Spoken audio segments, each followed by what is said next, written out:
Bueno, 8:32 minutos, 7:32 en las Islas Canarias. Tengo que empezar dando el pésame a mis dos tertulianos. En fin, siempre nos quedará Albacete y esas cosas. Bueno, yo nunca pierdo, porque como nací en Albacete... ¿Ah, sí? Mi padre se fue a trabajar allí y me nacieron allí, y yo estoy encantado porque adoro Albacete y a los albaceteños. Las gentes, el plano de los albaceteños, celebrando los goles contra el Madrid ayer, te daba muestra de la buena gente que es. Eran gente sencilla, disfrutando de una alegría, sin cosa esa fanática del fútbol. Así que yo me alegro igual. Todos tienen derecho a disfrutar del fútbol, don Luis. Claro que sí. Mira, un pueblo que tiene como uno de sus platos típicos el atascaburras. No puede perder, joder. Brutal, riquísimo. ¿Lo han probado ustedes, el atascaburras? Sí, alguna vez. No le pongo ni cara, don Luis. Ah, maravilloso, maravilloso. Buena gastronomía en Albacete, contundente, pero buena. En fin.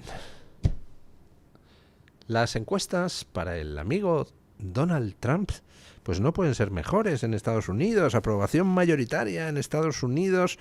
Bueno, tiene una valoración mejor que la de Obama a estas alturas de su segundo mandato internamente en Estados Unidos. Pero luego es que en todo el continente americano la gente aprueba la operación que ha hecho Estados Unidos contra Maduro. Ay, Dios mío. Sin embargo, lees los medios de comunicación occidentales, especialmente europeos.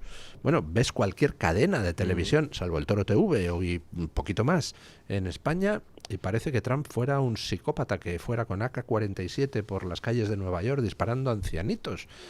Creo que algunos no lo están pasando muy bien con las cosas que va haciendo bien Trump. Y le digo quién no lo está pasando especialmente bien, don Luis, y es el presentador de Antena 3, que ayer se atrevió a llamar a Donald Trump el autócrata. El autócrata. El autócrata. Con lo cual, le tengo una noticia para él, y es que en su forma de ver va a haber muchos autócratas en Europa, porque todos los partidos patriotas que están resurgiendo en Europa van en la línea de defender los intereses nacionales. Si a él le parece autocrático, pues tendrá que ajo y agua, ¿no? Antena 3 han sido especialmente ineptos y malintencionados con Trump desde el principio. Yo creo que uno de los ataques de ira que he tenido en la vida más intensos fue hace muchísimo tiempo, como la campaña... ¿Usted tiene ataques de ira? Sí, pues mira que... lo tuve viendo el telediario de Antena 3. Siendo un tipo sosegado, ¿no? Por eso, sí, o sea, no me imagino a Hughes con un ataque de ira. Somos que parecemos un poco atontados, luego nos sale la ira, es una ira homicida. Sí. Bueno, ya sabe usted esa famosa frase de... Ay, no me acuerdo cómo se llama el autor de esta trilogía, de cuídate de la ira del hombre tranquilo, ¿no? Sí, claro, sí, ojito con el... Bueno, yo me acuerdo un telediario de Antena 3 en la campaña de 2016. ¿Cómo sería que yo es que me levanté? Esto es imposible. Lewis, ¿no, Luis? ¿No era Lewis? No es C.S. Lewis. El caso es que lo de Trump es el tema de nuestro tiempo. Es el tema de nuestro tiempo. Ahí está haciendo una cosa que es la madre del cordero para mí. En el último trimestre ha dado un crecimiento grande la economía americana, por encima del 4, me parece, y ha conseguido un dato que es una migración negativa. O sea, a Estados Unidos este último año se ha ido más gente de la que ha entrado. Y eso es una cosa importante, porque ha conseguido crecer sin inmigración. Que eso es un poco... va contra la idea intuitiva que han instalado de que, como España, ¿no? Que para crecer hay que traer gentes. Bueno, pues traer gente es una cierta gente, pero no es necesario que la población vaya aumentando para crecer. Él lo ha conseguido. Y para mí eso es un poco como cuando la curva de Laffer, ¿no? De Reagan, que Reagan se sacó... Si baja los impuestos se va todo a hacer puñetas. Y se sacó la curva de Laffer y dijo, no, si bajo impuestos podemos recauda crecer. más, sí. Pues yo creo que esa es un poquito la inversión lógica de las cosas que Trump trae. Y por eso, claro, como la curva de Laffer demográfica, ¿no? La curva de Laffer demográfica. Y por eso le tienen tantas ganas, y porque da en la diana del entramado globalista, democrático, bruselense, o demócrata en el sentido americano, bruselense, y también genera la ira, y ya me callo, la ira tremenda de esos mundos alternativos pro-iraní, pro-rusos, aventureristas, conspiranoicos hacia lo demente, que no soportan a Trump. no soportan a Trump. De lo cual, y están sufriendo mucho, de lo cual yo me alegro. Y les deseo, Y de les deseo hecho, un largo padecer. De hecho, como decía Hughes, y ya lo hemos comentado aquí en alguna ocasión, pero lo repetimos, la única persona que está afirmando eso, o la única entidad, la única fundación, think tank, que está afirmando lo que acabas de decir, de que la gran falacia de que hay que importar gente para salvar el sistema de las pensiones o para crecer económicamente, es la Fundación Disenso, que publicó un estudio espectacular donde reflejaba que los inmigrantes, aunque sean legales y vengan a trabajar, tienen que cobrar por encima de 45.000 euros para tener un superávit fiscal. Es decir, que contribuyan más a la sociedad con su trabajo, en contraposición con los recursos que traen del Estado en educación, sanidad o servicios sociales. Y si encima esa persona viene a trabajar, no cobra 45.000 euros, pero viene con mujer y 2 hijos que usan sanidad pública, educación pública, servicios sociales, transporte público, esa familia neta nos está costando dinero. Eso es un informe muy silenciado porque es una manera, o sea, no es porque lo diga la Fundación Disenso, yo humildemente en mi irrelevancia alguna vez he hecho algún artículo. Hay un autor muy importante, George J. Borjas, cubano, creo que de Harvard, que estudió los efectos de la inmigración, siendo el cubano de origen, en el trabajador. La inmigración económica no necesariamente trae crecimiento, y en otro caso, o en segunda derivada, tiene efectos dispares en la gente. Entonces, bueno, hay gente que le puede venir bien, que venga mucha gente, y hay gente en la población en la que no. Y entonces abrir ese melón y empezar a ver en toda su complejidad el fenómeno de la inmigración es lo que no querían. Otras personas a las que no les gusta este enfoque, no solamente el mundo progresista, el mundo racista o racialista, oscurantista, terrible, que esta gente pues tampoco quiere el enfoque económico y les molesta enormemente.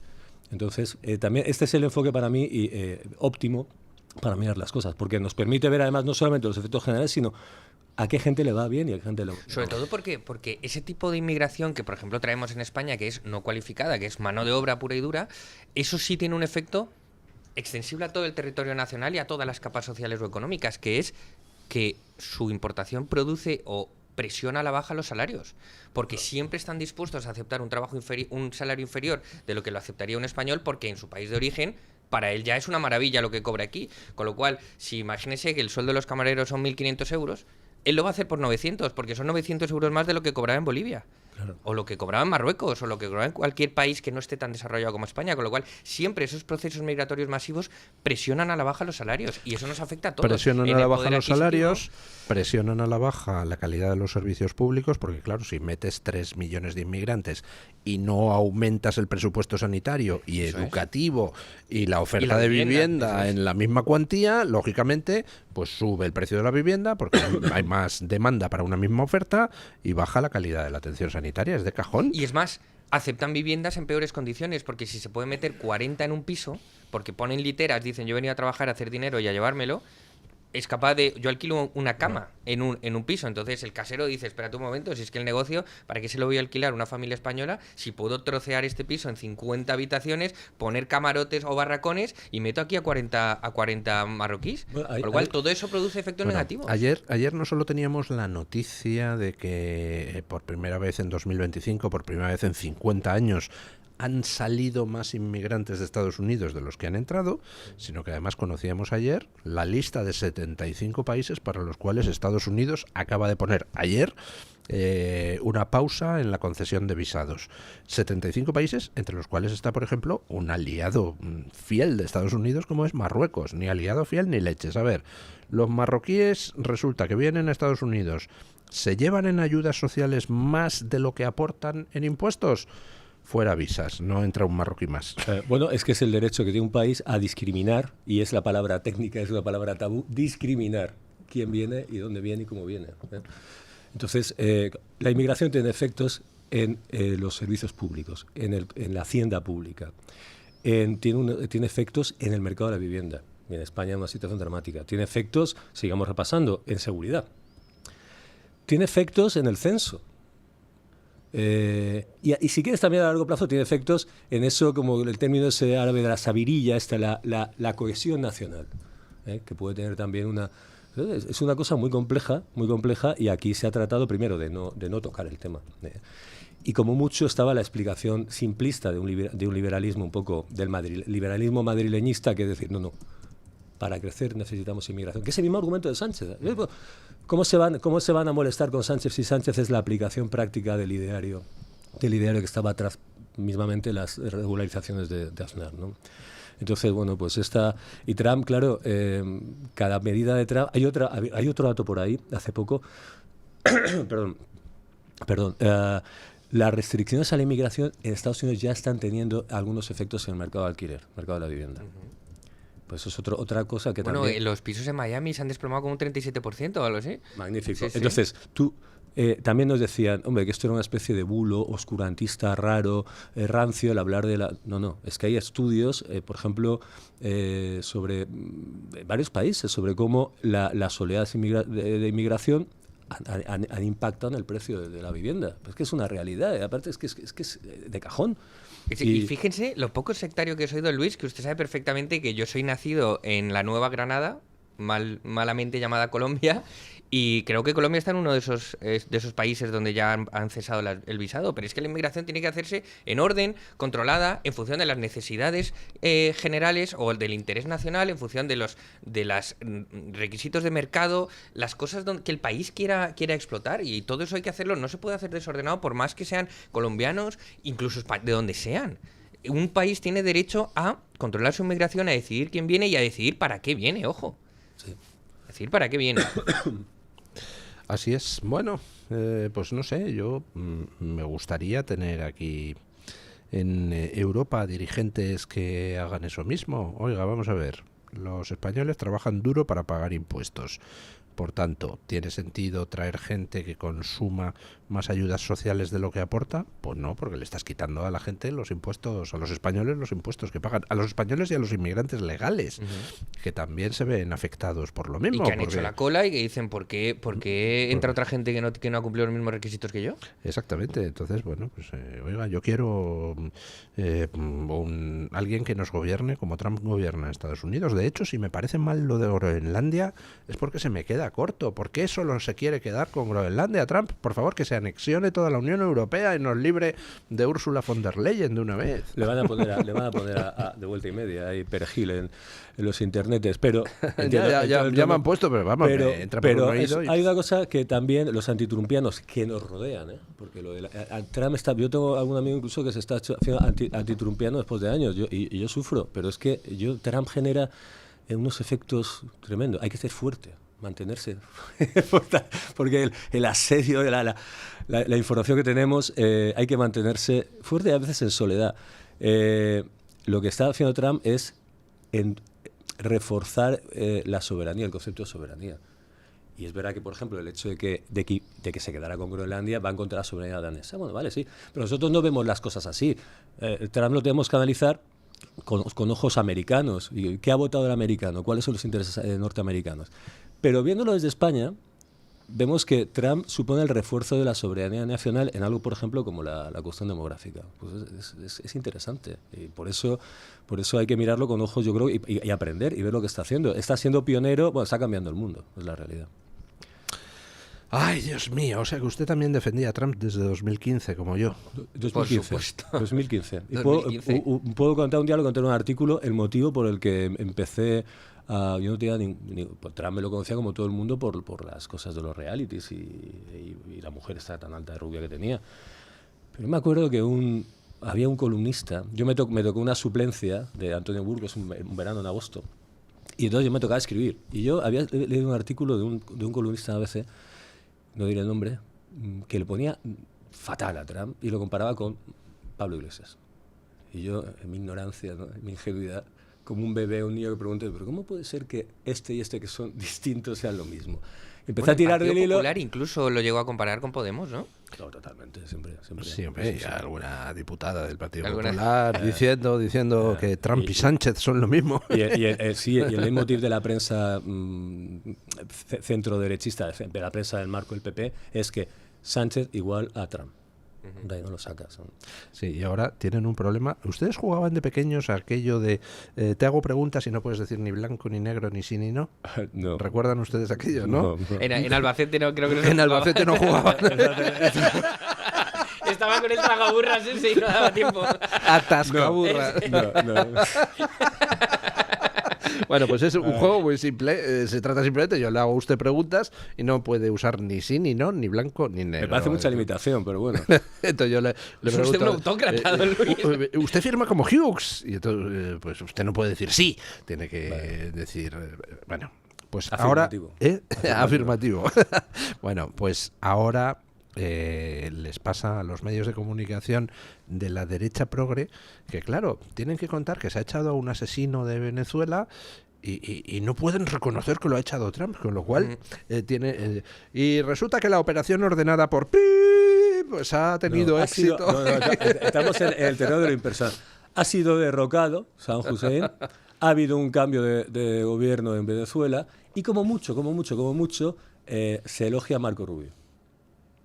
Que lo está haciendo a pesar de desde Trump. la providencia, A pesar de Trump, es el único que... entre la providencia y Marco Rubio no hay nada. Bueno, es que recordemos que se han pasado tanto de rosca porque, claro, ellos defienden a Irán, pero se supone que son feministas, entonces de repente se han visto que Eso las la mujeres en izquierda. Irán, Eso de en izquierda, la izquierda, sí. las mujeres en Irán se han levantado contra el régimen, entonces dice, joder, entonces ahora qué digo, entonces han dicho, el pueblo iraní, lo dijeron en televisión española hace 2 días, el pueblo iraní se ha levantado contra el régimen de ultraderecha.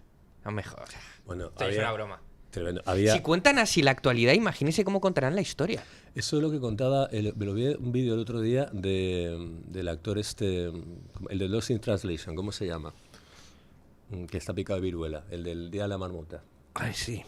Por cierto, ahora lo busco, pero la frase de hay 3 cosas que todo hombre sabio teme, que son la tormenta en el mar, las noches sin luna y la ira del hombre tranquilo. Esa frase es de Patrick Rothfuss en su saga Crónica del asesino de reyes. Hay que incorporarla Qué buena cosa, sí. Sí. Buena cosa. Pues este hombre, que no recuerdo el nombre y con la memoria que tengo, pues ya me aparecerá mañana. Bill Murray. Pues Bill Murray contaba, a Joe Rogan le contaba... Maravilloso actor. Le contaba, fantástico, le contaba. Bueno, yo me empecé a leer la biografía que hizo Woodward de mi amigo Belushi. Y dice, bueno, yo llevaba 5 páginas, tuve que dejar de leerlo porque es que era completamente... Yo era amigo mío toda la vida y yo no conocía nada de lo que contaba, era una invención. Y pensé, si esto lo ha hecho con mi amigo, yo sé cuál ha sido la vida de mi amigo, ¿qué no habrán hecho con Nixon? ¿No? Los famosos de Woodward y Bernstein, ¿no? Todo esto lo decíamos por algo, ¿no? Porque si cuentan así la actualidad, ¿cómo contarán la Bueno, historia? Es que y son los mismos que te hacen una ley de memoria histórica. Es que ya, imagínate. Había lo un que puede haber titular ahí. hoy en El País que decía, Irán atrapado entre Khomeini y Trump. Y el hombre... Dios mío. proporcionado, ¿no? Atrapado entre la horca y la no horca. Estamos así en... Bueno, es un delirio todo, ¿no? Bueno, es que en el fondo uno se pone a pensar y dices, ¿cómo han podido resistir todas estas dictaduras criminales tan siniestras durante tanto tiempo? Pues han resistido porque contaban con el apoyo, la cobertura de Occidente, de toda la progresía occidental. O sea, Khomeini era una creación de los progres franceses. Y allí que fue el clérigo siniestro, pues, con una operación de blanqueamiento brutal, ¿no? De hecho, es que fijémonos una cosa. Lo primero que ha hecho el pueblo al levantarse ha sido quemar mezquitas. Porque eran persas oprimidos por el Islam. O sea, la gente que no se piense que son árabes musulmanes, son persas que un día los conquistaron y lo primero que han hecho ha sido levantarse a quemar mezquitas. A mí una cosa con lo que pasa en Irán, yo soy muy ignorante en las cuestiones ya de Irán, de Oriente Medio y tal, ¿no? Y siempre he pensado que hay mucha propaganda por todos los lados y que la realidad, pues eso, como lo de Nixon, ¿no? Entonces, no suelo opinar mucho, pero a mí 2 cosas que me llaman la atención. Uno es las condiciones materiales que dan lugar, que son reales, los problemas económicos que dan lugar a un levantamiento. Es decir, todo parece que lo ha hecho la CIA y el Mossad. O sea, hombre, las condiciones materiales de las que hablan son o no son reales. Y luego la cifra de muertos, porque como mínimo dan 2.000. Son muchos muertos. Pero es que otras fuentes dan decenas de miles de muertos. Y dice, hombre, ¿y a alguno no se le mueve el alma? ¿Todo va a ser lo mismo? ¿Todo es igual? ¿No? Yo creo que cuando estamos hablando de miles y miles de muertos, en fin, yo creo que ahí no es una cuestión simplemente ideológica de unos contra otros, sino que hay una realidad de carnicería total allí, ¿no? Bueno, vamos a ver qué sucede a lo largo de las próximas horas, porque se está moviendo en Irán el tema a toda velocidad. Lo último es que Trump, después de haber empezado a movilizar sus aviones, de repente ¡pum!, ha pisado el freno, ha dicho que se está deteniendo la matanza, lo cual puede querer decir que en estos momentos las conversaciones Estados Unidos-Irán para que el régimen ceda el paso, pues pueden estar teniendo éxito, pero vamos, no lo sé. Podríamos decir entonces, don Luis, que en un par de semanas Trump ha acabado con el régimen dictatorial chavista en Venezuela, le ha puesto un cortafuegos económico a Rusia, se acaba de ganar la carrera armamentística contra China, se ha cargado el régimen ayatolá en Irán. No, es que ha tocado dos ejes tremendos. El eje del foro de Puebla, del grupo, por un lado, que a ver si lo de Cuba, yo creo que la cuestión es Cuba. Bueno, muy significativo el que ayer anunciara Marco Rubio que envían ayuda humanitaria a Cuba por lo del huracán que tuvieron en octubre. Me parece así como, por ejemplo, lo de Irán, todo lo que hagan en Irán parece ser que tendrá unos límites. Primero, todas las cosas que puede hacer un presidente que no puede hacer sin apoyo del Congreso. En segundo lugar, todas esas ideas que vienen del aislacionismo, que no son aislacionistas, de no intervencionismo, que no mueran americanos allí. Ellos no mueren. De no meterse en una invasión a largo. O sea, todo dentro de ese conjunto de posibilidades hará algo. Pero en Cuba, una intervención o una atornillada al régimen cubano, eso sí que tendría un efecto muy bueno electoral. Ahora que veo el midterm, porque en muchos estados hay mucha población hispana. Y lo de Cuba es plato aparte, rancho aparte, eso es otra. Y yo creo que ahí... Y Petro, también va por Petro. Bueno, pero Petro cae solo, o sea, Petro ya no se puede presentar en las siguientes elecciones. Pero lo de Cuba... Bueno, si no llama a la constituyente. No. Porque lo que quiere es cambiar la constitución para poder presentarse. Ha dicho que la voluntad popular está secuestrada por el Congreso, pero si el Congreso es la voluntad popular. Según, si el Congreso es de izquierdas, es la voluntad popular. Si no, no. Entonces lo de Cuba, siendo Marco Rubio descendiente de cubanos, estando la posibilidad electoral ahí, su propia figura, yo creo que eso... Y claro, ya tocas un eje que llega hasta aquí, que llega hasta España. Y luego Irán hasta China... Tratas de tirar a China del continente, no sé, en fin, la verdad es que para ser tonto Trump no está mal la cosa. Sí, menos mal que era tonto, porque si no, a estas alturas había entrado con los tanques en Pekín, ¿no? En fin. Don Luis, hay una anécdota que siempre me gusta contar de Trump, que refleja el carácter de la persona, porque detrás del personaje está la persona. Él tiene un libro, un magnífico libro de negocios, de hacer dinero, el arte de hacer dinero, The Art of the Deal. Entonces él cuenta cómo la pista de hielo de Nueva York, la de Central Park, la mítica, donde todos los neoyorquinos patinan ahora, durante mucho tiempo se rompía, se cerraba, le tenían que hacer reparaciones, el mantenimiento, y era como una cosa que la ciudad siempre tenía de la pista vuelve a estar dañada. Y los neoyorquinos no podemos tener una pista en Central Park dañada. Entonces un día él se presenta a la licitación para arreglar la pista de hielo de Central Park. La pista de hielo que hay hoy es la que hizo él, hace 30 años. Y no se ha roto nunca. Y ahí está. Entonces al final del libro le preguntan, pero señor Trump, habiendo conseguido eso para los neoyorquinos, ¿cómo nunca ha ido usted a patinar a esa pista de hielo en Central Park? Y Trump responde, porque mis enemigos nunca me verán caer. Tiene un sentido del humor. Todos los que me quieren ver caer no me van a ver caer. Había una entrevista ayer a Kennedy hablando sobre los hábitos de Trump y contaba dos cosas, que el doctor Oz, este famoso, ha hecho un análisis de testosterona. Dice, según parece, tiene unos niveles de testosterona desconocidos por un hombre de 70 años. Dice, esto le gustará mucho que lo diga. Y luego decía, no sé cómo sigue vivo este hombre, por la alimentación que tiene. ¿No? Sí, o sea, que alimenta a base de Coca-Cola y de hamburguesa, ¿no? Pero además visteis que volvió a poner un botón en el despacho Oval, que cada vez que le da le traen una Coca-Cola, una Diet Coke. Entonces le da el botón y le llega una Coca-Cola. Bueno, vamos a hacer una pequeña pausa publicitaria y nos vamos a hablar pues de cosas que están pasando aquí en España, porque no sé, yo no salgo de mi asombro. Puestos a volver a blanquear a Sánchez, ¿qué necesidad tenía Feijóo de arruinarle la campaña a Azcón en Aragón, reuniéndose este lunes que viene con Sánchez? Por el amor del cielo, no lo entiendo. ¿Le cae mal a Azcón? a Feijóo. Pausa publicitaria y lo comentamos.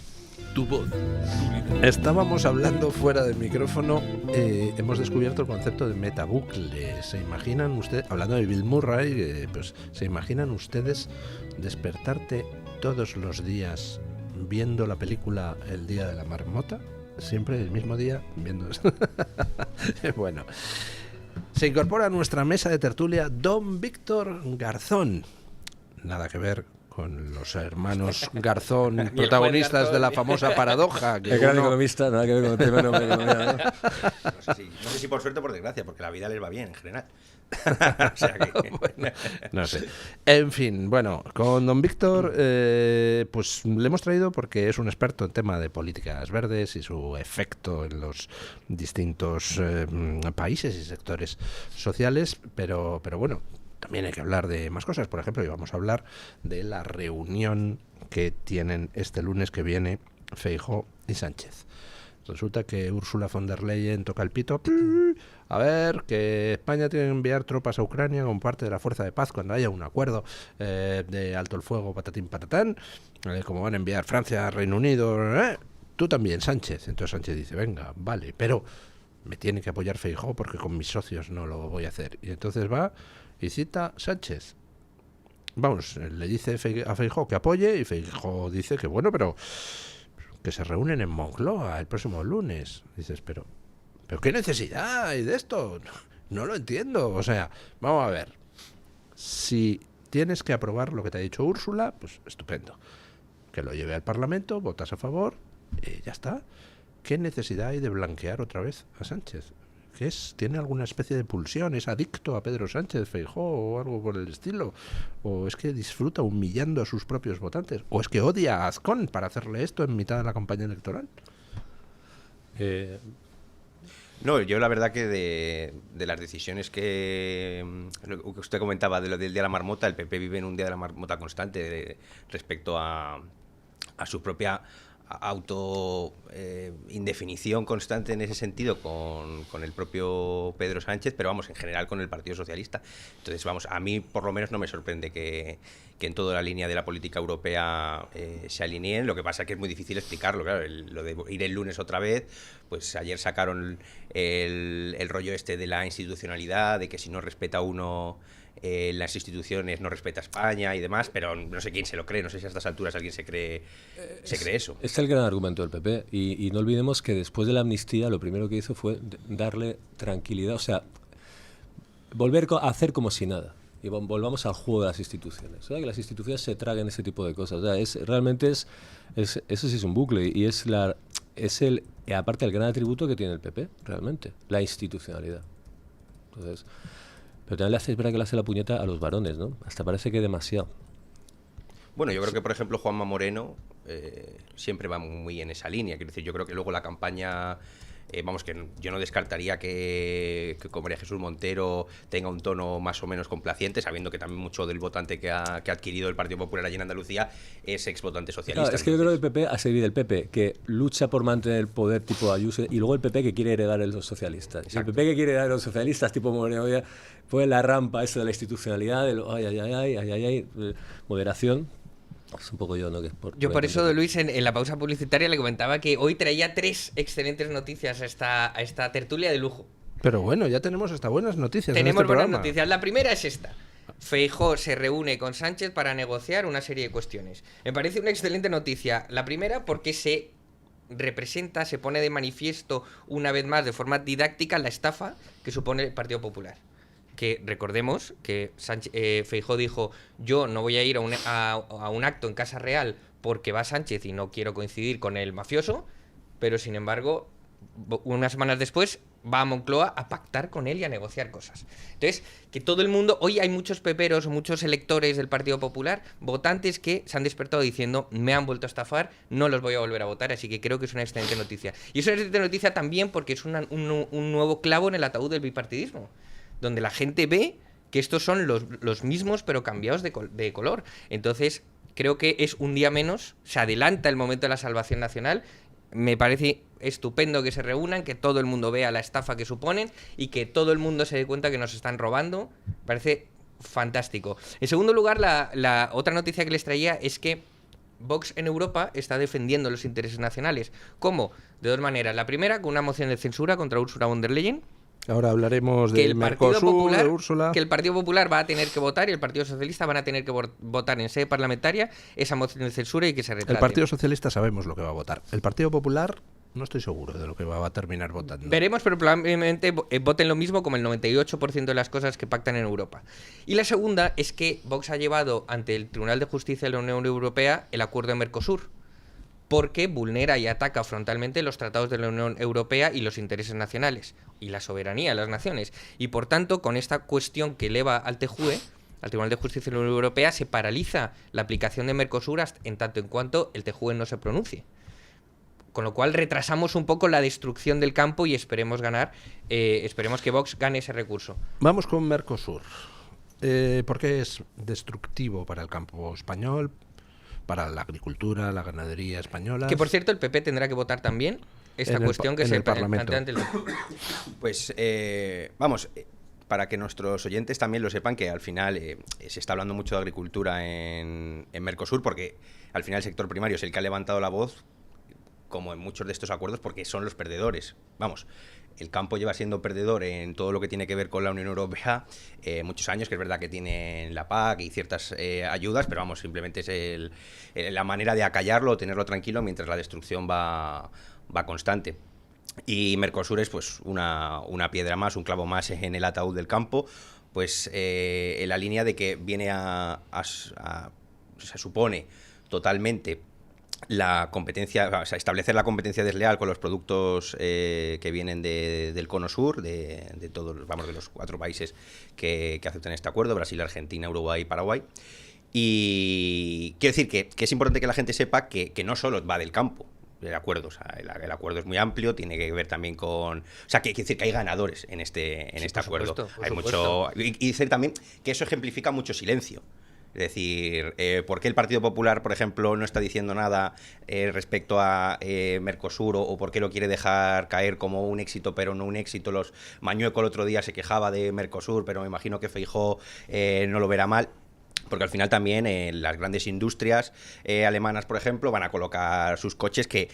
Quiero decir, todo esto, ¿por qué de repente se ha acelerado? Pues porque al final Alemania lleva sin colocar sus coches o con un parón industrial bastante tiempo a raíz de pues, las políticas verdes, los no contaminantes, y entonces ahora... Entonces, en lugar de coger y tirar abajo todas esas políticas verdes que están arruinando la industria europea, lo que hacen es, llegamos a un pacto con Mercosur para que así los alemanes puedan al menos vender algún coche por allí en Argentina, y a cambio hundimos a todo el sur de Europa, a todo el sector agrícola, ganadero, Luis, etcétera, trayendo productos Luis, desde allí que no tienen los mismos controles, etcétera, etcétera. Es muy importante que la audiencia se entere del contexto de este acuerdo nocivo, perjudicial y cuasi diabólico de Mercosur. Es que la Unión Europea un día decide unas políticas verdes que destruyen nuestro campo, y luego decide unas políticas nuestro verdes... campo y nuestra industria. Sí. Pero en este punto de Mercosur, nuestro campo. Y luego decide unas políticas verdes que destruyen la industria europea en general: automotriz, farmacéutica, industrial, tecnológica o farmacéutica, no sé si lo he dicho. Sí. Entonces, de repente, la Unión Europea, como dice usted, en vez de quitar esas regulaciones y decir, joder, me estoy cargando la industria europea y el campo, busquemos cómo salvarla sin tocar mis regulaciones. Entonces, acuden a Mercosur, como decía Víctor, Argentina, Brasil, Paraguay y Uruguay, un mercado virgen de 260 millones de personas, y dicen, oye, hagamos una cosa. Yo necesito salvar una industria. Claro, ¿quién estaba haciendo el lobby? Los países con más peso en Europa: Alemania, Francia, Países Bajos y Suecia. Hacen el lobby para decirle a la Unión Europea, oye, es que nos habéis reventado nuestra industria. No podemos vender coches, no podemos vender tecnología, no podemos vender maquinaria, no podemos vender farmacia. Haced algo. Entonces la Unión Europea se va a Mercosur y dice, oye, yo necesito aquí importar coches... no, exportar. Bueno, importar en Mercosur, sí. Pero sí, exportar desde aquí. Necesito inundar Mercosur con mis coches, con mis farmacias, con mi tecnología, con mi maquinaria. Y Mercosur le dice, vale, bien, porque yo de eso no tengo. Pero yo sí que tengo campo, y tengo carne, y tengo frutas, y tengo verduras. Hagamos una cosa: tú me inundas mi mercado de tu industria, de tus maquinarias, de tu tal, y yo te inundo tu mercado con mis frutas, mis verduras y mi carne. Y la Unión Europea vuelve y se sienta y dice, a ver, ¿qué hacemos? Bueno, claro, pero si es que el campo es una actividad subvencionada. nos cuesta dinero. Abandonen el campo. Salvemos esto, que representa más en el Producto Interior Bruto, y además el lobby lo está haciendo Alemania. No, venga, firmemos Mercosur. Entonces, ¿qué pasa? Que 4 países que quieren salvar su industria automotriz están reventando a Portugal, España, Italia, Grecia, que su actividad principal no es la manufactura o la maquinaria o la farmacia, sino el campo. Sí, el caso de Italia es un poco peculiar porque, claro, el norte es industrial, el sur es más de sector primario, y entonces ahí al final lo que ha hecho Meloni ha sido negociar, porque bueno, parte gana, parte pierde, patatín, patatán, pero al final ganan los fuertes, y España en Europa no es fuerte. A Portugal nos revientan. Y es verdad que también hay unos silencios medio cómplices en el mundo del campo propio español, porque es verdad que en algunos productos tipo los vinos de denominación de origen, los aceites y demás, también piensen en los productos que no tienen allí, pues podemos decir que puede que salga ganando en alguna parte, como todos los acuerdos estos, al final la letra pequeña seguramente no se va a ganar. Denominación de origen Ribera del Duero, pues allí no se produce Ribera del Duero, con lo cual pues se va a poder vender mejor tal. Pero todos los productos sin denominación de origen, para abajo. Exacto. Sí, pero yo lo que quería, o sea, el que entiendan a nuestros oyentes que al final la Unión Europea cae constantemente en esta locura de querer legislar con, pues, por ejemplo, con mentalidad alemana, ¿no? Por ejemplo, con lo que nos ha afectado a nosotros en todo el tema de las presas y del agua que afecta al campo, de los trasvases, ¿no?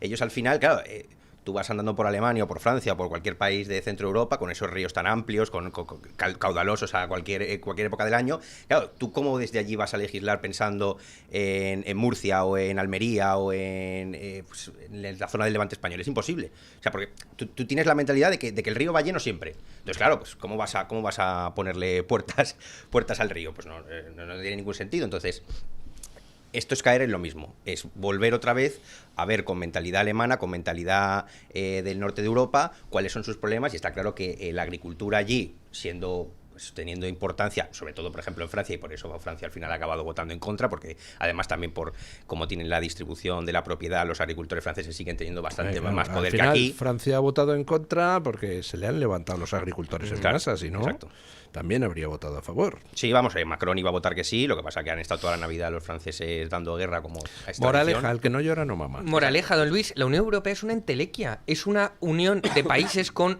intereses propios, con intereses muchas veces contradictorios, y donde no se puede legislar con tabula rasa para todos, porque nuestro campo no es el mismo que el polaco ni el sueco, con lo cual no puede haber el Pacto Verde Europeo y vamos a hacer unas políticas de campo. Ya ves que nuestro campo no tiene nada que ver con el campo de Hungría. Bueno, fundamentalmente son los intereses alemanes.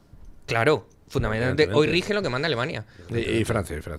Y Francia, sí. Como cuando la guerra con Ucrania, que Alemania, que es dependiente del gas ruso, dijo, yo voy a volver a abrir mis centrales de carbón, mis minas de carbón. Y el que no le guste me da igual. Y yo, joder, pero nos habéis hecho cerrar todas a nosotros en España. Bueno, ya, pero yo soy Alemania.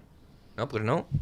O sea, lo que no tiene mucho sentido, como en la misma línea de siempre, al final es que siempre queda la sensación de que hay algunos países que, aun estando dentro de la Unión Europea, al final pueden hacer lo que les da la gana si las cosas no van por su lado. Y luego, en cambio, nosotros tenemos a nuestros políticos argumentando siempre que nos tenemos que comer lo que venga de Europa. Es decir, el argumento típico de Almeida o de típico político del PP de no, es que hay que poner zona de bajas emisiones porque me obliga Europa. O no podemos aumentar la producción de X materia prima aunque nos venga bien porque nos lo dice Europa. Entonces, toda esa línea siempre de porque lo diga Europa, que la gente en España asume con resignación, está demostrado que en otros países, si de repente se acaba el gas, pues podemos quemar carbón como si fuera esto China. Y aquí no hay ningún problema, a nadie le escama, nadie luego le corta las ayudas a Alemania que reciba. Entonces, es un poco esa sensación de que al final los perdedores siempre son los mismos y los que ganan siempre son los mismos. Entonces, que el campo esté en una continua derrota desde hace años. Pues y hoy Sánchez lanza el anuncio de que ante el tema de Mercosur va a lanzar un rescate al campo español. Primero, ¿para qué votas a favor de Mercosur? Segundo, ¿cómo que un plan de rescate? No, es que voy a poner suelo a disposición de los jóvenes.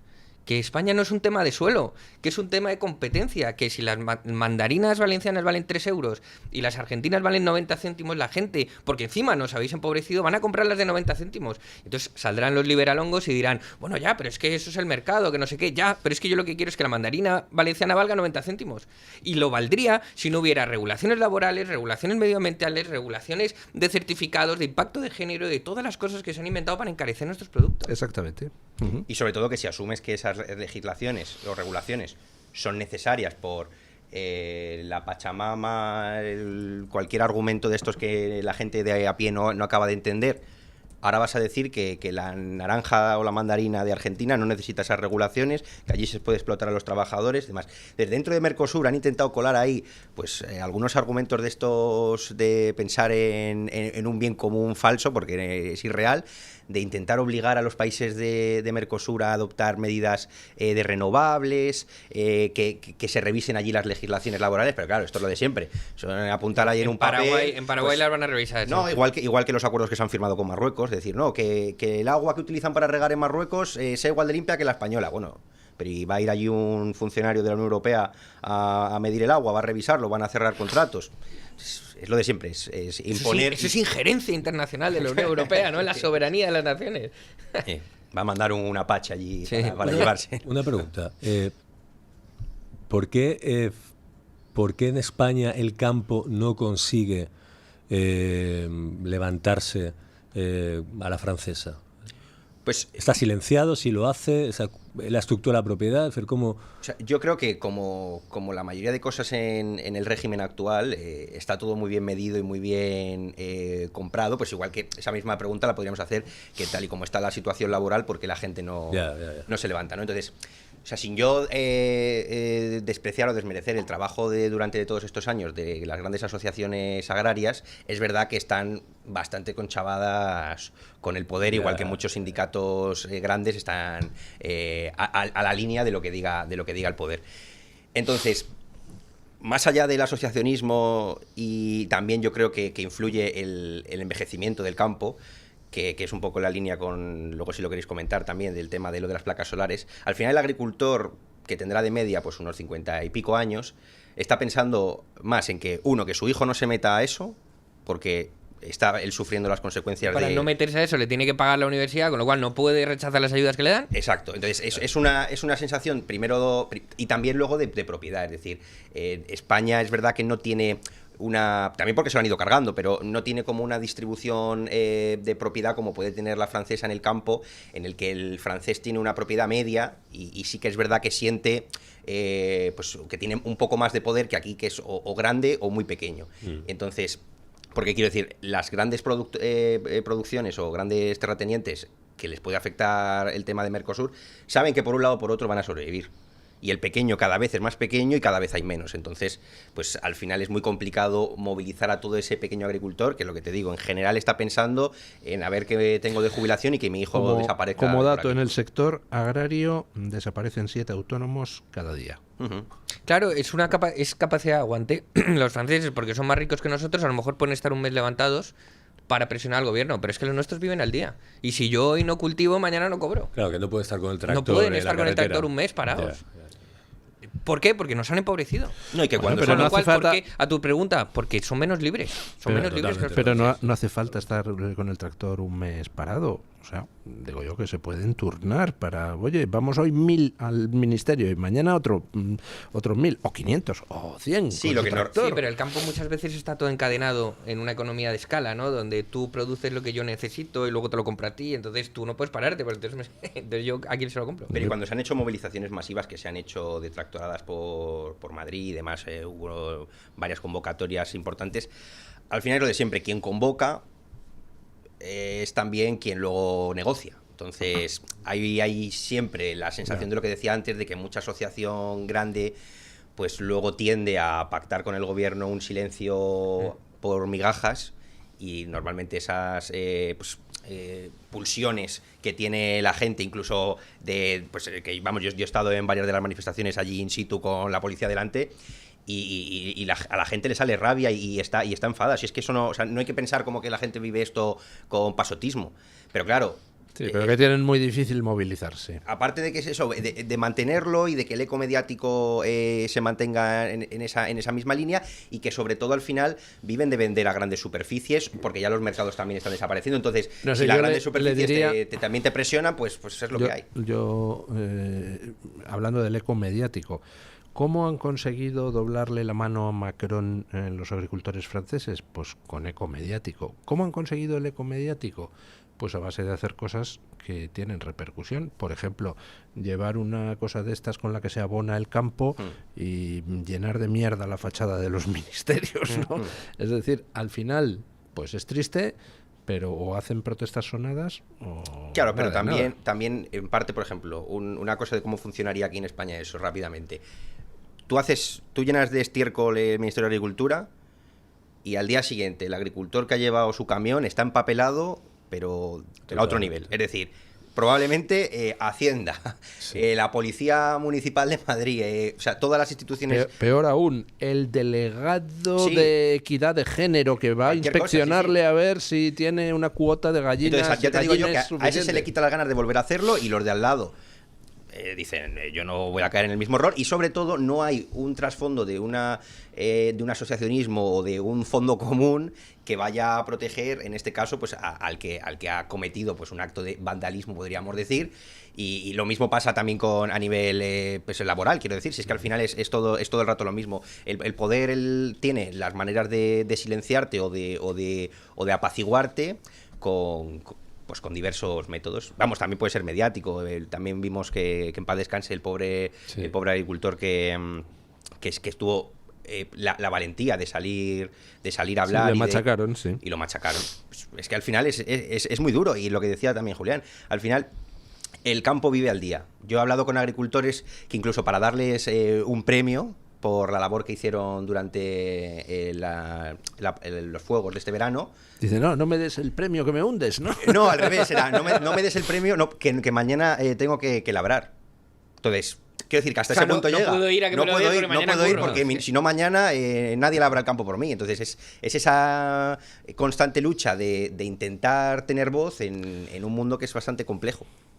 Pues no lo sé, pero teniendo en cuenta que ahora la tecnología permite formas novedosas de protesta, yo creo que le tendrían los agricultores que dar al caletre, y si hay problemas para poder manifestarse por miedo a las represalias, porque no pueden dejar el campo, pues yo qué sé, encontrar otras formas creativas de hacerlo, pero o haces ruido o tenemos un gobierno que está dispuesto a vender España a cachos y que no le importa sacrificar el campo para beneficiar a la industria alemana, si se lo ordena von der Leyen, y tenemos un líder de la oposición que, como es del partido de von der Leyen, pues tampoco va a mover un dedo para evitar eso, ¿no? Con lo cual, pues los agricultores tendrán que pensar qué forma tendríamos de protestar usando, yo qué sé, las nuevas tecnologías para poder llamar la atención del mundo y para poder doblarle la mano al gobierno español y al principal partido de la oposición española. Don Luis, de protestar y votando. Porque solo Tiene usted Vox razón. ha presentado un recurso ante el Tribunal de Justicia para paralizar esto. Que, por cierto, eso para que el Parlamento eleve la cuestión prejudicial al TJUE, tiene que ser votada en el Parlamento, con lo cual el Partido Popular se tiene que mojar a ver qué opina de esto. En el Parlamento Europeo. El Parlamento Europeo. Bueno, pues vamos a ver qué demonios pasa con eso. ¿Cómo está la situación del campo en Aragón? Porque Aragón tiene elecciones el 8 de febrero. Pues igual que en el resto de España, yo creo. O sea, otro de los puntos que Aragón tiene bastante conflictivo, sobre todo el campo, es, por ejemplo, la llegada masiva no solo de las renovables, con los aerogeneradores, con las placas Forestalia fotovoltaicas y tal, sí. y todas las empresas de los amigos del gobierno, exactamente, sino que también, por ejemplo, un tema que está bastante silenciado, porque no quienes lo manejan también mucho dinero, que es el tema de los centros de datos. Es decir, de repente hay una masiva inclusión de centros de datos en toda la zona de Aragón, porque está el Ebro, básicamente, porque los centros de datos necesitan muchísima agua. Y entonces, esto es lo de siempre, si tú pones un centro de datos al lado de 4 explotaciones agrarias, el agua es el que hay. Entonces habrá que decidir si el agua es para el centro de datos o el agua... Pero en teoría se supone que el agua en el centro de datos es para refrigeración. Con Sí, lo cual, pero se tiene que desviar. Sí, pero al se tiene final que desviar. las puedes devolver al río más adelante. O sea, ahí no, Claro. no veo el problema. Bueno, pues en general molestan bastante los agricultores de las zonas también, porque vamos, está sucediendo continuamente. Y entonces luego también la parte de las... energías renovables es lo mismo. Aprovechas que el agricultor está en una situación cuasi desesperada de, pues eso, si no está a punto de jubilarse o quiere calcular una pensión, o lo que decía Julián antes, de pensar en que su hijo tenga un futuro mejor que el campo, que no tiene por qué ser así muchas veces, el abandonar el campo sea un futuro mejor, pues tiendes a delegar, o sea, alquilar tu terreno. Igual pues, estamos como en las películas aquellas americanas donde está el terrateniente intentando que el viejito venda, Sí, es de western, venda total. su tierra, y entonces aprovechan, machacan por todas partes para que al final venda a bajo precio. O sea, eso están Estamos en haciendo ahora. Yellowstone. Y os, Sí, sí, vamos, sí. ¿os acordáis de la película Estas Bestas, esta Sí, película española, que al final llegaban ahí lo de los molinos, y que los españoles, los gallegos no tenían un duro, y decían, me quiero alargar la vida, irme a la ciudad, y al final que no vendía era el francés, Claro. que tenía la conciencia, y un poquito de dinero, ¿no? Y tenía voy a hacer mis tomatitos aquí, tal igual. Sí, yo creo que... Bueno, lo del campo aparte, a mí me parece... O sea, lo que has contado es que es impresionante. O sea, por un lado, les imponen la ideología que arruina el campo, y luego les imponen los acuerdos que... En vez de quitar la ideología. Sí, Es, voy a mantener la ideología y a ver cómo le damos salida a esto. O al menos exigirla. Mínimo. Quiero decir, que si te la crees, exígesela al de enfrente. Pero eso Quiero decir, lo mínimo que yo O, te digo. o lo Yo que no quiere digo la que- Unión Europea es contaminar esos países con el CO2 de los coches. Es que no entiendo muy Es bien que por eso qué tiene- los coches se pueden vender allí y no aquí. Claro, porque la atmósfera es distinta. Claro. Y que Pero aquí- eso tiene un impacto luego, vamos, que es de cajón, por un lado en la soberanía alimentaria del país, y por otro lado en la vertebración de nuestros espacios naturales y la vida local. La vida local, los ayuntamientos, los municipios.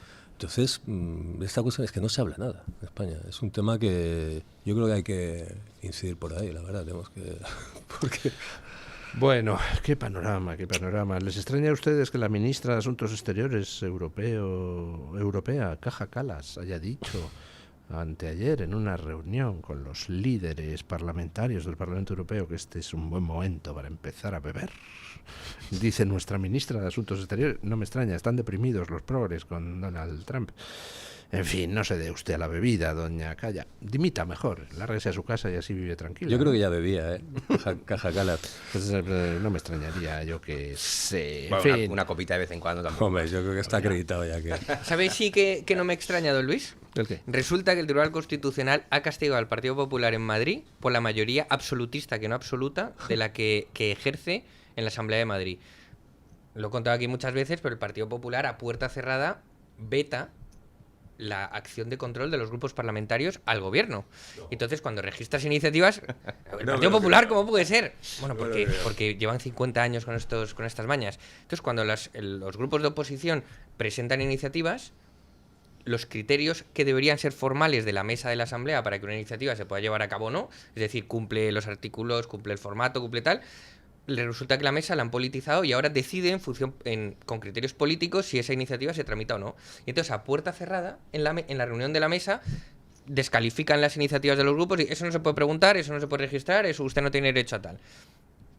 El Tribunal Constitucional acaba de decirle a Ayuso que eso no se puede hacer, que eso es vetar el control y el ejercicio libre, democrático de representación de los ciudadanos, y hoy Vox ha presentado también un recurso de amparo ante el Tribunal Constitucional para otro clavito en esa mayoría absolutista de la señora Ayuso en la Comunidad de Madrid. Lo tiene muy fácil, saldrá ella con sus boys detrás, esos señores que están detrás cuando ella habla, y dirá, esto es el tribunal sanchista, y la impugnación de Bueno, Vox es la pinza. Sí, ya el está. que os repartisteis con ellos, dices. Igual. Bueno, pausa publicitaria y seguimos. Tu voz, tu libertad. Bueno, según la Organización Mundial de la Salud, más del 60% de los adultos presenta déficit de micronutrientes que afectan directamente a su energía, a la concentración, a las defensas. En España, esa realidad se refleja en cansancio, en estrés. Frente a este problema, la ciencia aporta una solución. Mederi Max, de Mederi Nutrición.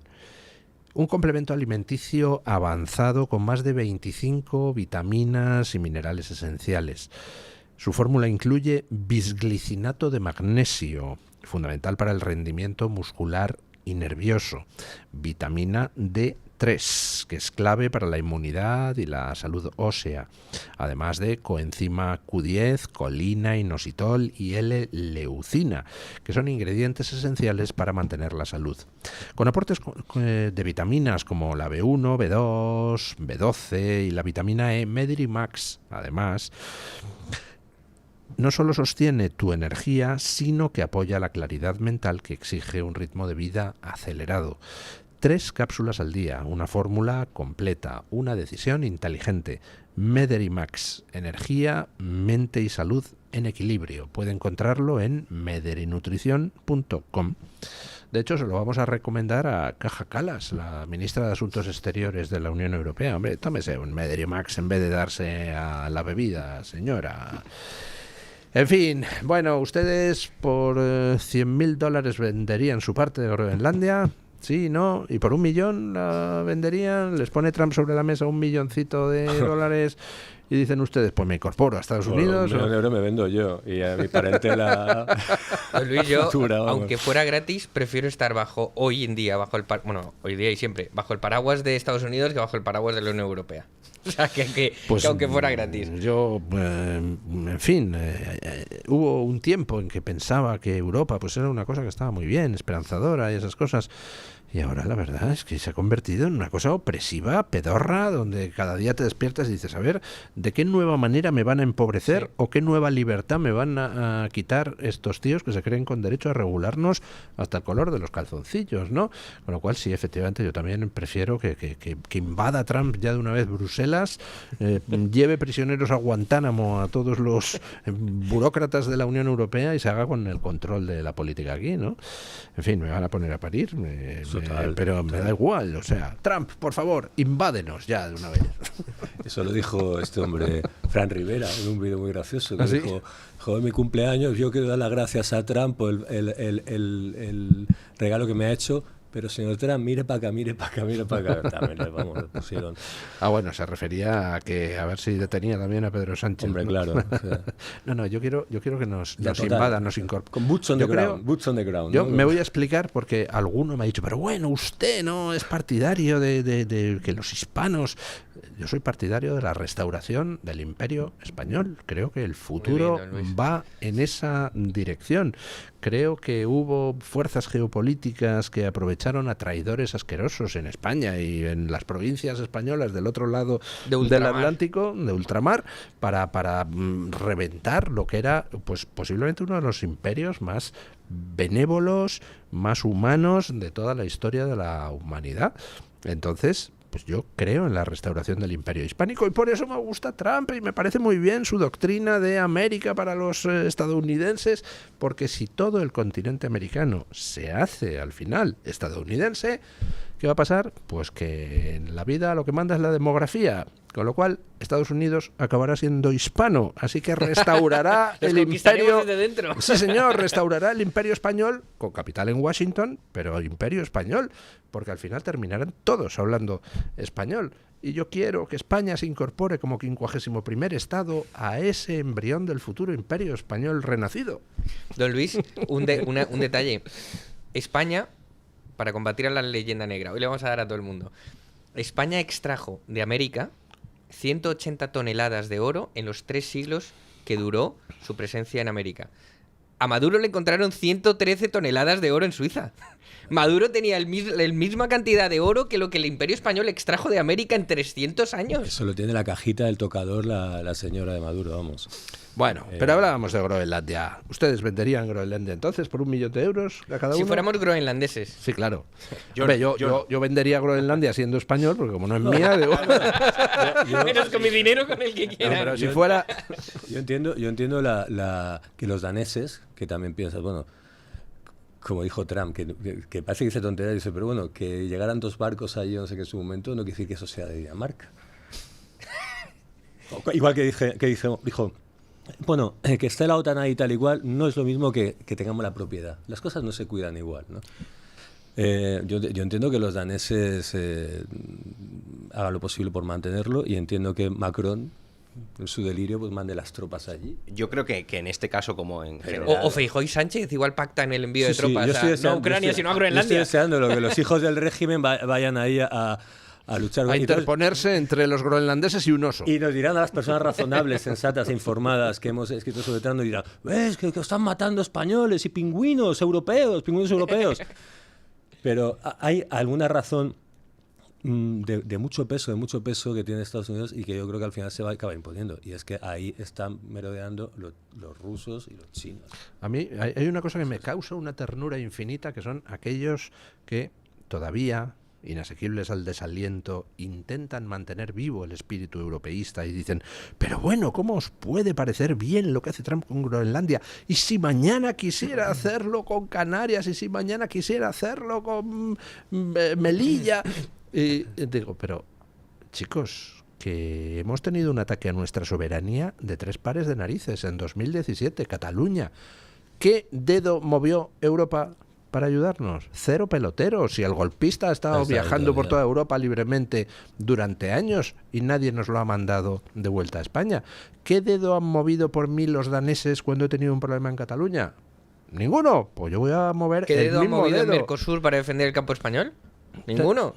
O sea, yo la verdad que por un lado de la parte de Trump, yo creo que como siempre hacen sus negociaciones, que al final yo creo que esto es una negociación totalmente, que la gente pues se la toma, yo creo que como... O sea, parece que no conocen a Trump, yo creo, ¿no?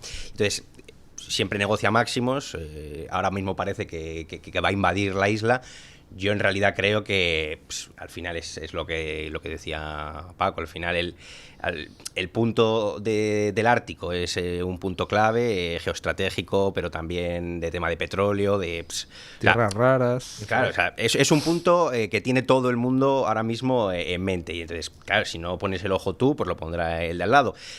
¿Que eso implicará la negociación tal y como está yendo a que acabe bajo soberanía americana? Yo sinceramente creo que no, pero que a lo mejor pueda aumentar el número de bases en la zona o que se dé prioridad a que los barcos, las rutas que dependen ahora mismo de Groenlandia tengan prioridad los petroleros americanos, pues quizá vaya por ahí. Entonces, siempre negociando a máximos, Trump pues consigue bastante más que como negocian a mínimos nuestros dirigentes. Y una de las cosas que más gracia me ha hecho de este tema es que salía Alemania, creo que Francia y no sé qué país más de Europa, que decían que iban a preguntar en la OTAN que en caso de invasión que cómo responder, ¿no? Que en caso de invasión de Estados Unidos a Groenlandia, ¿cómo iba a responder la OTAN? Claro, es como, o sea, que no sé, o sea, no sé qué mente... Ni la Unión Europea, es que ni en eso pinta. Es que yo creo que aquí se da una diferencia en estos diálogos desde un punto de vista... O sea, la retórica de Trump puede ser como demasiado llamativa, pero está en relación con los medios de Estados Unidos. O sea, Trump puede hablar así porque tiene esos medios, pero por un lado habla Trump con un realismo desarmante, y por otro lado hablan todos estos demagogos europeístas. Entonces es como si estuvieran hablando dos épocas, ¿no? La Realpolitik y la nueva Politik. O adultos y personas que te quieren vender una moto averiada, ¿no? Entonces dice, bueno, pero es que no lo veis la evidencia de las cosas. O sea, entonces nadie quiere que Trump pues, llegue hasta las Canarias, bueno, pero llegará donde tenga que llegar. Y la única manera que tendremos nosotros en algún momento de plantar cara, si es que se trata de plantar cara, porque yo creo que se trata ahora de tener prosperidad, es primero asegurar el país, segundo asegurar a la población española, que haya prosperidad, que tengamos buena educación, y luego una proyección europea e hispanoamericana en consonancia. Y anda que no estamos lejos. O sea, nuestra realidad es el principio de ordinalidad catalán. Y lo que dijo García Paje ayer, muy bien dicho. Cualquier español puede ser detenido, salvo Puigdemont. Lo que decís antes, no me he acordado. Esa es nuestra realidad. Es un país que no se tiene en una crisis galopante, con una crisis de población tremenda, una crisis de vivienda, y entonces te escuchas a gente decir que tenemos que plantar cara soberanamente a Trump. Pero qué locura. Pues porque precisamente mientras le plantamos cara a Trump, no le plantamos cara a todos los problemas que aquí están. Si es lo de siempre. Mientras defendemos la soberanía de Groenlandia, vendemos nuestra soberanía, como decía Margallo, hay que ceder toneladas de soberanía a Europa. Yo lo siento, pero es que ya me desahogo. Hay una organización, por ejemplo, claro, en los medios tradicionales, o sea, salvo esta isla, en los medios tradicionales no te puedes meter ni asomar. Te vas a Internet. Y en Internet hay una asomada preguntándole a Abascal que qué pasa con Groenlandia. Pero bueno, pero ¿qué quieres? ¿Que Abascal vaya a declarar la guerra a Trump? ¿Pero de qué estáis hablando? O sea, como lo mejor que se puede hacer es tener una política de conocimiento, de colaboración, de ciertas alianzas, y lo mejor que se puede hacer es aprender de Trump y aplicarlo aquí. Son unos argumentos, estamos rodeados de... Pero claro, hay gente que también le parece muy mal que Trump... A mí es la misma gente que cuando Trump empezó con lo de la política arancelaria, te publicaban sesudos artículos explicando cómo eso iba a hundir las expectativas electorales de Vox. Oiga, pues menos mal que hundió sus expectativas electorales, porque si no, saca 400 de los 350 escaños del Parlamento. Pero es gente que o por un lado están vendidos a Alemania, o por otro lado no les importa que lo haga China o que lo haga Rusia. Mucha gente esta que te habla, y yo tampoco es que sea un anti-Putin, pero es que realmente hay gente que mueren y mueren y mueren personas en Ucrania y eso no les importa. Ahora, como muera un pingüino en Groenlandia, tú ya verás, nos van a dar. Entonces, es inaceptable. Entonces, por un lado y por otro, hay unas retóricas que hay que ir poco a poco luchando contra ellas en la más completa soledad, porque es que la verdad es que salvo esta isla y poco más. Y la cuestión de Groenlandia, lo que nos tiene yo creo que la tenemos que ver en el sentido de madurar, de ver cómo es el mundo. Esa es la situación. No de ir como Macron, vamos a ir a defender a Groenlandia de Estados Unidos, pero qué tontería, ¿no? Madurar es lo que le pasó a Maduro. Exacto. Pues mira, es un titular maravilloso. El mundo madura. Claro. El mundo madura, ya está. Pero al final es eso, mientras se reunirán 4 a firmar un manifiesto por la no invasión o adhesión de Groenlandia, Trump, si quiere, manda a sus tropas y ejecuta política realista. Entonces, es ese mundo en el que vive la gente de hemos conseguido echar a Maduro o hemos hecho demás con política de manifiesto, de reunión aquí, reunión allá, pero la realidad es que si te estás enfrentando al ejército más grande del mundo y decide o deja de decidir, pues es que tú no vas a entrar en su eje de preocupaciones. O sea, lo que haga lo hará. Tú te tendrás que adaptar. ¿Que es duro asumirlo para algunas personas? Bueno, pero en esas estarán Xi Jinping o Putin preocupados, pero que el último politicucho de Europa esté pensando en que le puede hacer frente a las grandes potencias cuando no es capaz ni de respetarse internamente dentro de una asociación de 27... Pues es que no, volvemos a lo mismo, no es realista. Peor. Entonces no es creíble. Peor, el gobierno de España no es capaz de poner de acuerdo a 17 comunidades autónomas. Claro, ahora le quiere hacer el frente a Trump. Una cosa importante, porque la gente probablemente se esté preguntando, vale, puede haber posturas de sí de Groenlandia, no Groenlandia, pero la pregunta, ¿por qué Groenlandia? Y sin entrar a valorar si está bien o no, creo que es necesario responder. Y es que la gente muchas veces está viendo el mundo como un mapa, pero es que el mundo es un globo. Y Groenlandia está a 1 hora de Rusia. Pues estás dando, pues anda que no estás dando tú ya. Te va a decir la gente, pero no era plana. O sea, es que nos metemos en unos temas muy complejos. Groenlandia está a 1 hora de Rusia. Groenlandia es un punto estratégico para Estados Unidos y defender la soberanía de Occidente en el sentido de ponerle un portaaviones a Rusia a 1 hora. 2, poner un escudo antimisiles para Occidente como el que tiene en Polonia y en Turquía. 3, volverle a ganar la guerra armamentística o la guerra fría, la guerra de IA y la guerra de coches eléctricos que tiene Occidente o Estados Unidos con China, porque Groenlandia está lleno de tierras raras que necesita China y que está explotando para poder adelantarnos económicamente. Y no solo eso, no sino es que también... Trump un día se ha despertado y ha dicho en plan Napoleón, me voy a tomar Groenlandia. Groenlandia no solo está a 1 hora de Rusia, es que además Groenlandia sitúa a Estados Unidos a muy poquita distancia de la propia China. Claro, es. Mirando el globo desde arriba se ve perfectamente. Y a nosotros, Europa, o sea, quiero decir, es un tema, o sea, va a haber el chiste, un punto caliente ahora el Ártico. Y bueno, pues son realidades geopolíticas que nos exceden muchísimo, pero yo un ejemplo por ejemplo, de retórica de engañabobos es cuando sucede lo de Maduro y entonces sale Cayetana Pérez Toledo, que es la única persona que me puede hacer a mí pro-iraní. Porque es que cuando sale hablándole a Irán casi me hago yo ayatola, porque dice, chico, de verdad. Y dice, el señor Trump, esto no sé qué, María Corina ya. Hombre, si ponen a María Corina ya, se la piolan. Te pasa lo de Irak. Se la piolan en nada, pero ¿qué estás diciendo? Pero aparte, ¿quién eres tú para decirle a Trump que... Es que ¿Fuiste tú a por Maduro? No, pues cállate. No, pero es que son cosas, o sea, yo creo que empezar... Es curioso que lo llamado populismo, el populismo sea lo que está hablándole a la gente como gente adulta, gente madura, realmente.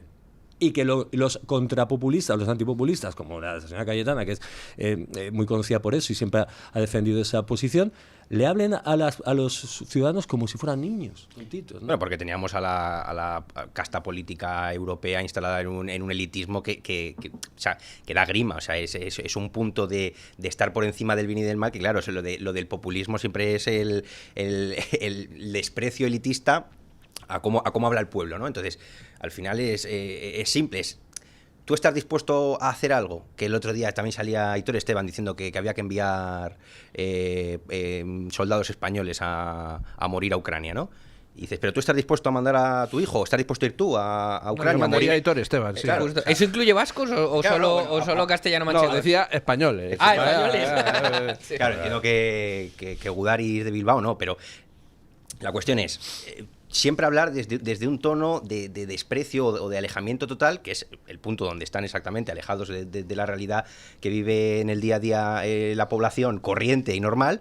Y es verdad que Trump, viniendo de esa élite totalmente alejada del día a día, al menos entiende cómo comunicarlo o cómo es el sentir de la población, y luego se llevan las manos a la cabeza cuando tienen éxito esas narrativas o esa manera de entender los problemas del día a día de la gente, que igual que pasa aquí en España ahora mismo.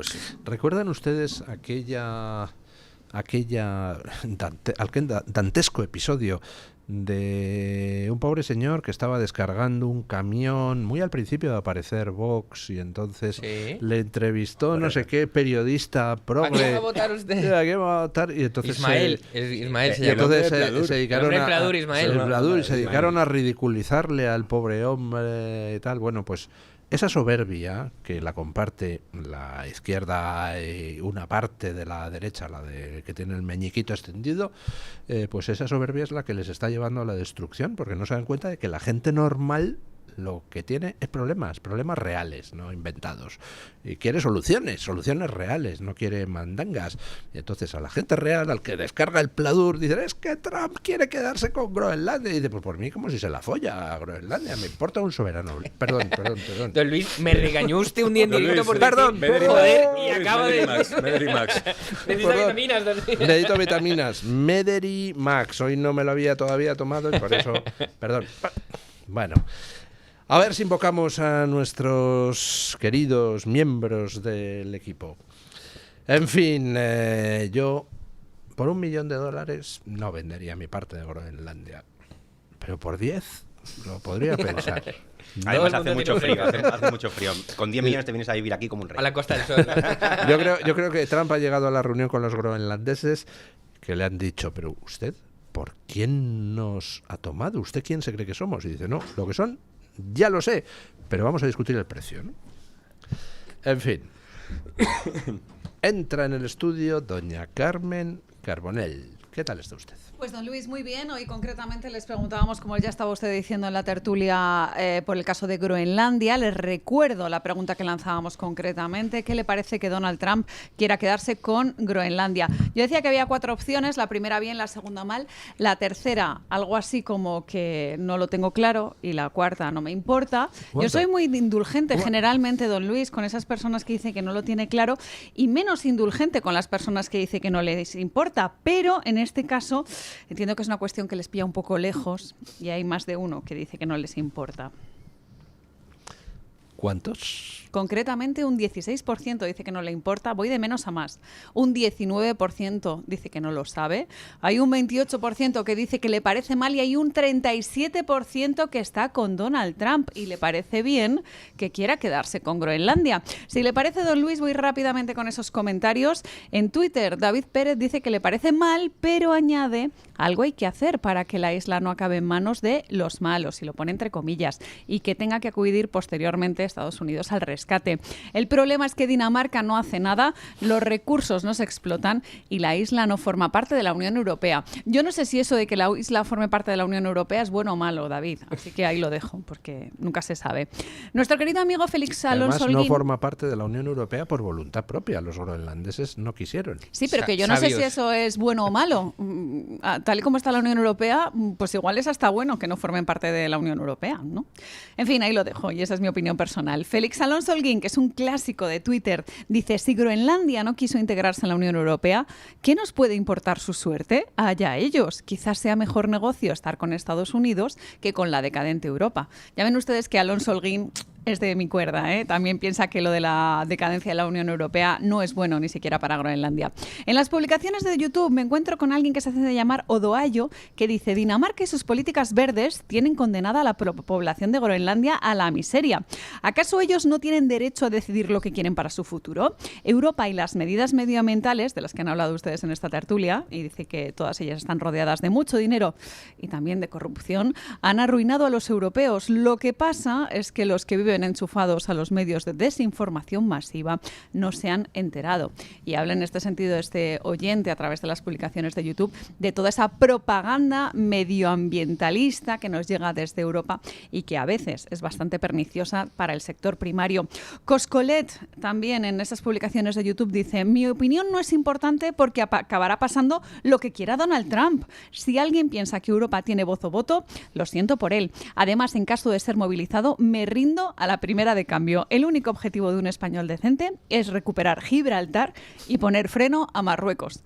Otra gesta que ponemos aquí encima de la mesa, el tema de Gibraltar y de poner freno a Marruecos. Y termino con un comentario del chat de YouTube. ¿Cómo era aquella frase de José Bono, a quien Dios confunda, que decía que era mejor morir que matar o algo así, hablando del ejército español, ¿no? Algo así dijo José Bono y tal, y luego son los mismos que dicen que tenemos que mandar allí a Groenlandia tropas para detener a Trump. Pero, tío, o sea, no defendemos con nuestras tropas el territorio español como para defender el groenlandés. No me toque usted las narices. Pues don Luis, termino con un comentario del chat de YouTube. Es Tweety1, que dice que Estados Unidos ya tiene base militar en Groenlandia. Claro, es un recordatorio que pone encima de la mesa y que en realidad pues vendría a extender un poquito esa base, un poquito más, y ya te has hecho con la isla. Bueno, tengo que ponerme la canción de los zombies de nuevo, aquella de Groenlandia, se llamaba. Y yo te buscaré en Groenlandia. ¿La recuerdan ustedes? Sí, ¿cómo se va notando ya la edad? Sí. Los trienios, ¿eh? Es una canción que habrá muchos oyentes que no conozcan. En Perú, en el Tíbet, en Japón y en la Isla de Pascua. Bueno, muchísimas gracias, doña Carmen Carbonell. Un placer, como siempre. Gracias, don Julián. Como siempre, Victoria. un placer, gracias por invitarme. Muchísimas gracias, don Víctor A vosotros. Garzón, para que se vea que hay garzones, pues hombre, De bien. de bien, no todos son los hermanos Garzón, ni el juez Garzón. Menos mal. No procede usted ni de la misma zona geográfica. Bueno, el apellido la verdad que está bastante concentrado en zona de Salamanca, Ávila y demás, pero que yo sepa, no tenemos ningún vínculo sanguíneo cercano. Afortunadamente. Repasa Felicitaciones. genealogía. Bueno, don Paco Santas Hughes, un abrazo a Micaela. Muchas gracias por ponerse. Gracias. Venga, ponemos punto final a la tertulia con don Paco Linares, que hoy nos quiere recordar que aquí en España se aprovechan hasta las mentiras. Buenos días, don Paco. Con toda sinceridad y cariño, abrazo a los que hacéis posibles este programa. Mañanas en Libertad. Y saludo a todos los telescuchantes. Vamos al turrón. ¿Mandamos o no mandamos tropas a Ucrania? Pregunta y dice Pedro. Y Feijóo se reúne con Sánchez. Además, sin venir a cuento, critica a Santiago Abascal porque no se reúne. El líder de Vox no se niega a hablar con Sánchez. Que no, señor Feijóo. Santiago Abascal está dispuesto a discutir lo que haga falta, pero en el Parlamento, ante toda España, con luz, taquígrafos y testigos. Y como aquí los políticos de extrema izquierda están en otra cosa, pensando en sus votos, en su sillón, en vez de lo que hay que decir y hablar de lo que pasa, empezando por la de Galapagar, es decir, Irene Montero, que no critica los crímenes contra mujeres en Irán, Afganistán, etc. Pero sí que hace de un presunto inocente un culpable y sataniza al músico español más internacional que tenemos, Julio Iglesias. En su día ya lo hicieron con Plácido Domingo, Nacho Cano, Y no pasaron culpables, pero así desvían la atención sobre lo que ocurre. Y muchos pardillos hablamos de ese tema artificial y artificioso. Y así no se comenta casi nada de lo que costará mantener a las instituciones libres de políticas partidistas, hoy radicalizadas, como el Tribunal Constitucional, Radio Televisión Española, el CIS o la Fiscalía, que sigue con Teresa Paramato el mismo camino diseñado por el juez prevaricador Baltasar Garzón, su señora Lola Delgado y el condenado Álvaro García Ortiz. Así no se habla de eso. En fin, mañana más y mejor. Punto final.